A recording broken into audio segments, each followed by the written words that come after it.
Igbo ndi ọma na-ege ntị ọmụnwa nwanne unu nwoke Chief Imo worldwide. Of course, you know, I told us to be adding international chief lately. So, enwere ihe ọma m hụrụ. Unu mana ndị Igbo, ihe ọma ji arịa ya ahụ mma. Onye ọbụla bụ onye Igbo, ihe ọma anaghị arị ma na onye ahụ awụghị onye Igbo, esoro ya owu onye Igbo. Anyị na-awa ịga mba ihu ihe ọma, anyị enwomite, anyị ga obodo Igbo ihu ihe ọma, anyị ewelata ya ụlọ. That is the reason we are called Igbo people, special people, created by God in a special way, in a special day, with different ogugishi and talent, you understand? Okpala local government, including Imo State, Imo State, near towards airport, Imo State, after airport, Ibadala. I got that place. When you I was shocked. That my people need to say this. We need to start doing this. We need to ngomie this because I'm not good in circulating negative messages that will not give us any positive impact. This one now will shock you. But before I say what I want to say, I want you to watch the video. The video just let's see the video. Then I will come back.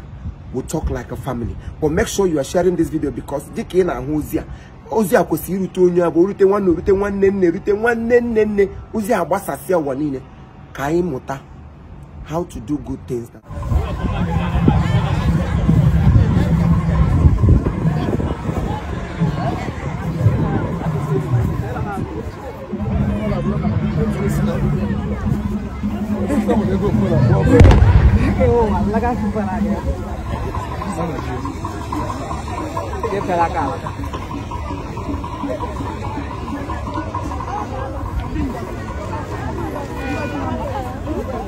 Go closer. Come on, come on.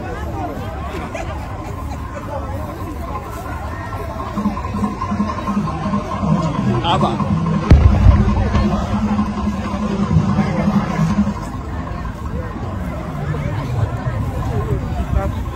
Continue. Now we'll move the car.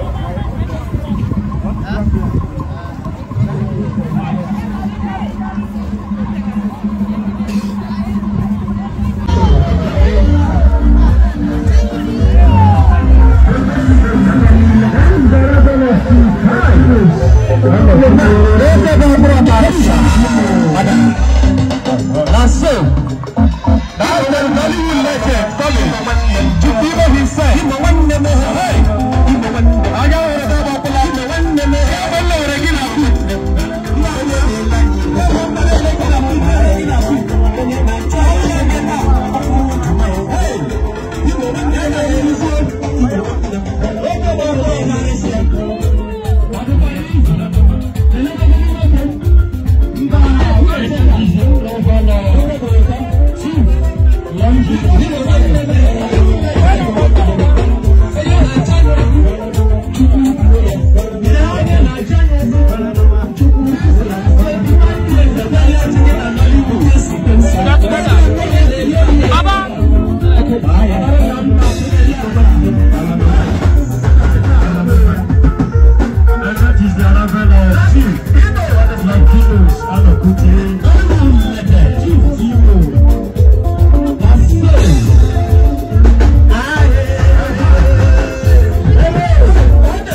However, Thank you very much. That's my uncle.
Did you understand what that video means? Did you understand the reason I am saying we should ngomie homa than hojo? Egotriana. Okay, for him in our body around. If you don't na uniform, na official pink, that woman yao, a damn why, also gata, and then the last daughter. Na no numero mo e futa ndem abo bia jangi da se no wan ya motara my father. When care the chiefimo pamo second son of this woman. And funny enough, the woman be abroad. Ono Nigeria. She's 90 years old. When you celebrate here, ono Alabeke. She comes into Nigeria once in a year. Fine, somebody might say because she's in abroad, that is why she's still that young. Even some women have said, because she's too young and too strong. So actually, me kangwa Igbo kwa nde ele manya na nde him neme na demma. Na kaini ngomini homa. Celebrate your parents while they are alive. Not only your parents, your wife, your husband, your children. So iya hi nyero nya mbo de ndo. Ogula ihe oji allow. Yini na wona ina eme mgbo nya ahunuru. Ebute horse anya ekwe flotation kwa nwa ya na horse. TV nga ha ga adonye enozi ya noro there alive. Poster ha ga ebi bie polo ndozi ye ohuru ka ndị mmadụ esechere ya na polo ndị mmadụ eyiri polo ya when she was alive she enjoyed it. On go to tomorrow now she died a happy soul. I'm not saying this because maybe they have money, that is the reason they did it so. No. Your 1 naira can still make your parents happy. Or go do a piece of wrapper and they 1.5 key go 3. With 1,000 naira, change it to 20 naira. Patote TV go papa your parents. So have forgiven birth to me, give boy round to go. It gives, it strengthens them and then give longer their life than shortening it. I am begging us. I be dona angomi homa. I will your mind woman. My horse, I go there more than do. I know about the crowd. So many people are doing it. There are so many families who are good in celebrating their family. Last year we celebrated in Zenalon or Ibejuba. I got a way we make sure and so many of them Anambra they are good in celebrating their parents. Ndi mona try, ndabia we wonyobola balega. Ndenu gwano bekwe. Everybody is doing well, but we need to do more. I happy mezi show, Jiberia le me show. ọnwụ na onye ahụ imeshu ahụ mgbe onye ahụ dị ndụ ọnwụ gị imeshu ahụ na-akụrụ gị aka mana ọnwụ na onye ahụ eride enwe ndị ka nne ha ga-anọ ha ṅụrụdụ cup of water otu mbọsị nwaanyị a nwụrụ ewere nwa ji mpụ ma ọ nwụrụ sista ma gị asọ ji mpụ ndị nnekwu were na-ebugharị eburu egbago eburu egbada na-atụli elu medicine after death. Biko ka Chineke gozie anyị dịka anyị na-anụ ozi ya wee na-eshia ya ka ọ gasa ụwa niile. Share this message so that it can get to everybody. I'm not saying it because I'm perfect, but I am learning and I have learned. May God bless us as we do so in Jesus' name. Comment, drop your comments. Thank you.